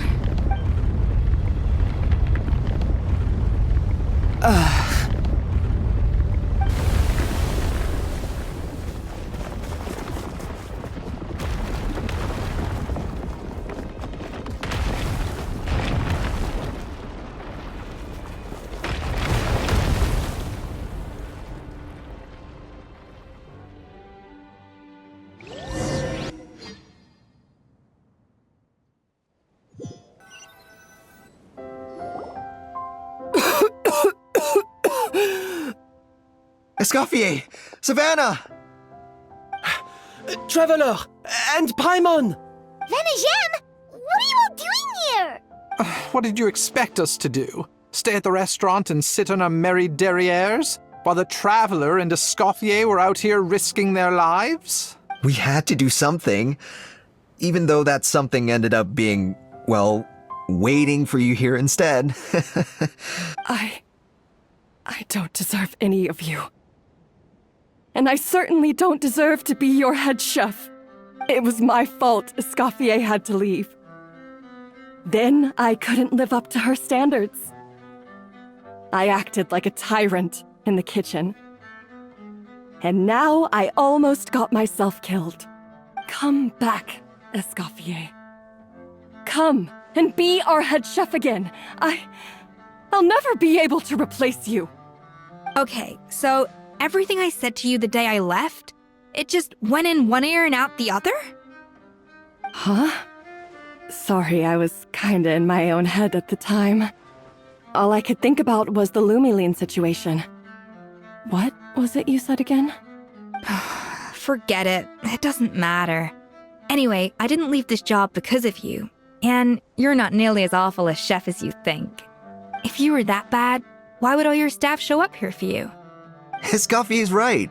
Sure, you nitpick our work and get us to do things over a lot. But when it comes down to it, you're the one who's always doing whatever it takes to make sure the customers get served on time, every time. Things were pretty rough after Escoffier left, and Savannah's the only reason we've been able to make it through. Our customers know that Escoffier doesn't work for us anymore. But the fact is, they keep coming back. If that's not an endorsement of your work, I don't know what is. At the end of the day, we're all human, and we all make mistakes. All we can do is recognize where we get it wrong and do our best to improve. That's all that's humanly possible. No, I get what you're saying, but what I did to Firmont and to Escoffier, it's unforgivable. Well, about that, there's someone else here to see you, Chef. It's been a while, Chef Savannah. Firmont? I'm so sorry. I put far too much pressure on you, and the way I stubbornly refused to go and see you after you fell ill. There's no excuse, but I'm too late, aren't I? The damage is done. I heard that you can't even hold a kitchen knife anymore. Actually, I think I'm going to be just fine. Huh? We thought Firmin's problem was purely psychological in nature. But after the threat letter came to light, it got Firmin thinking. And then he remembered the tea that Monica used to give him every night. And as it turns out, she was lacing it with Lumiline the whole time. No way! Doesn't that cause nerve damage? It can. High doses pose a risk of serious nervous and sensory complications. But if you calculate the dosage carefully, you can control the extent of its effects. A small dose might simply make a person more emotional, whether that mean more fragile or more hot-tempered. No wonder it seemed like you'd lost your edge. I asked my friends at the Fontaine Research Institute about it. They said that with the low dose I was taking, the risks are pretty small. They also fixed me up with some meds and said I should recover in no time. Well, that's what happens when you give someone a little bit of hope to cling on to. There's more. We believe that Firma was likely not Monica's only victim. You mean she poisoned me too? Oh, so that's why Savannah's been so irritable this whole time! Let's not be too quick to blame everything on the Lumiline. That stuff can only amplify what's already there. So tasty food will seem like the most delicious thing in the world, while food you don't particularly care for will become utterly revolting. So you better make sure you reflect on your behavior and apologize to every single person you've wronged. I will. I'm sorry. There's still one question that's really bugging me. Why is it that no matter what I do, my Gâteau de Bourg never tastes the same as yours? Is it just... is it because you're a genius and I'm not? It's because the heating element in your oven is broken, you silly goose.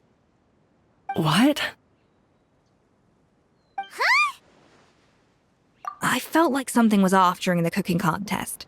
Once I got around to checking all the equipment, I noticed it right away. There was a half-degree discrepancy between the temperature setting and the actual temperature.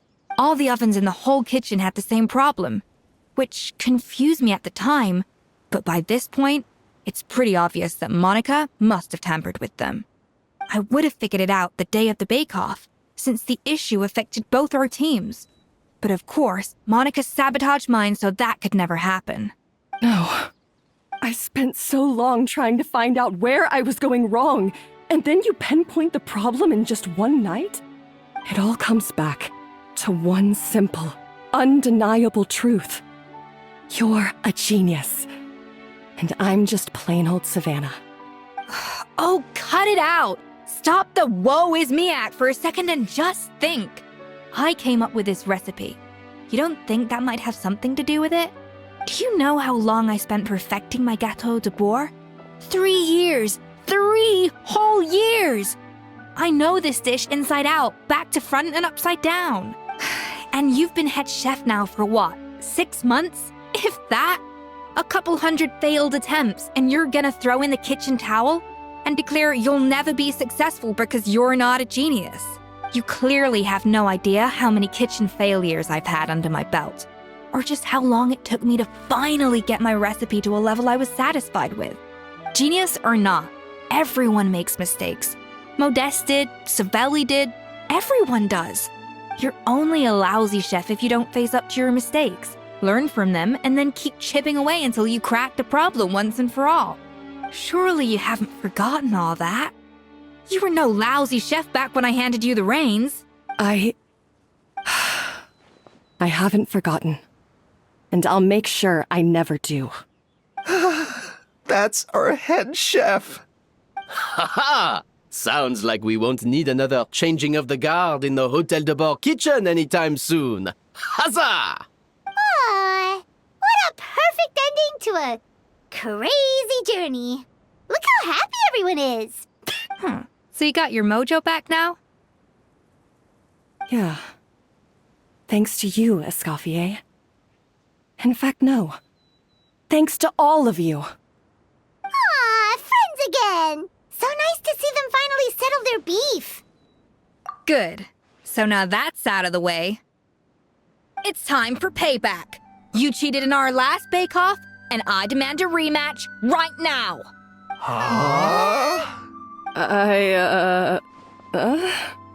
But that was mostly Monica's fault, wasn't it?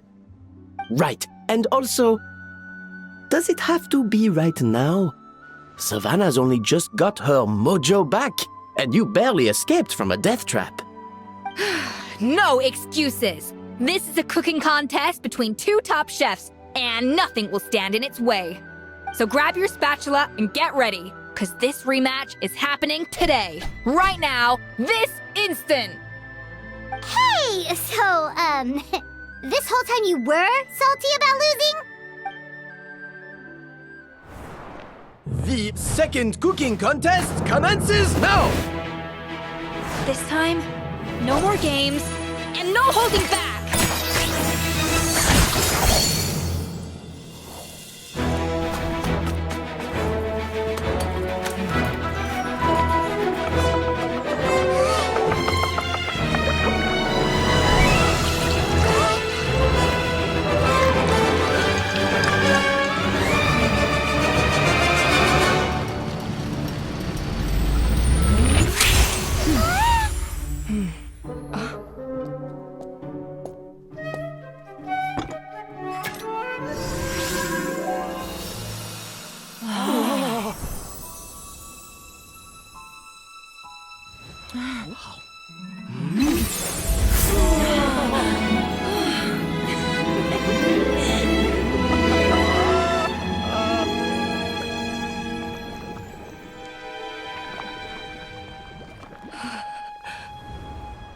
I feel like I don't have the right to be here. Hey, what are you so afraid of? You can't unbake it now. And if you don't serve it, then good or bad, you'll never find out how to improve. If you're too scared to fail, you'll never know what real success tastes like. So? Embrace your failure. Taste it. Digest it. That's the way to success. I don't know. Sounds like it's easier said than done. I'll do it.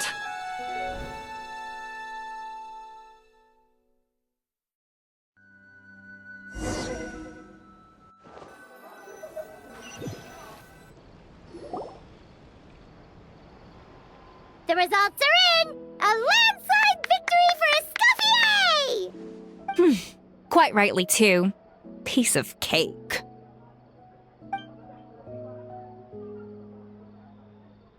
Oh yeah, look at that!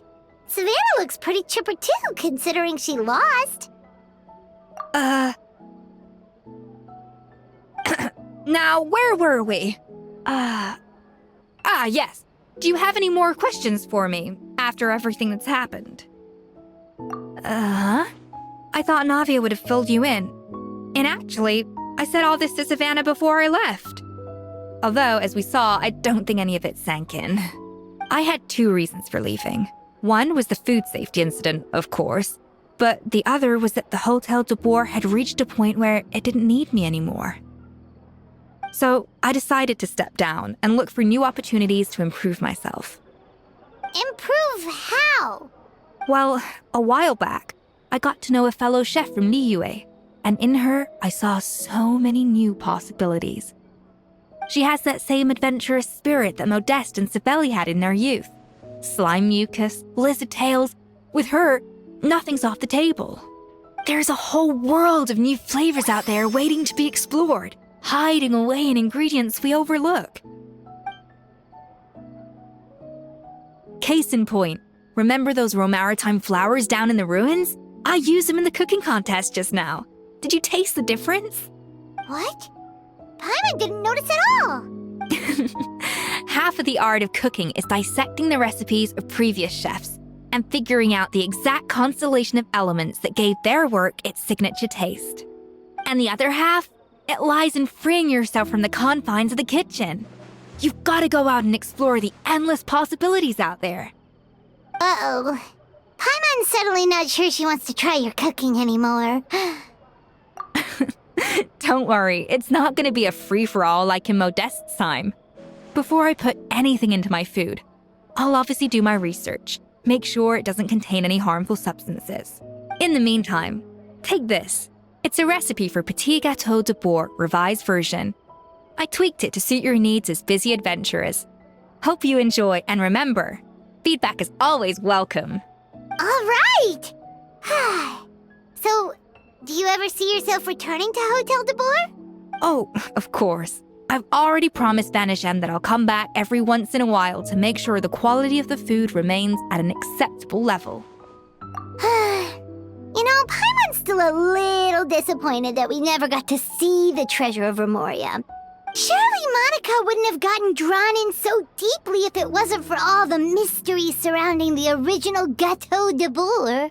She practically dedicated her life to finding the lost pieces of Modeste's diary. Then went to all that trouble to infiltrate the Hotel de Bourg.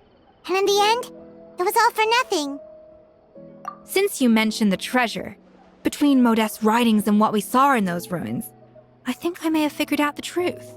The so-called treasure of Remoria was most likely a substance that the Remorians extracted from Lumitoiles, better known to us as Lumiline. Huh? So then, why all the hype back in the early days of Gâteau de Bourg?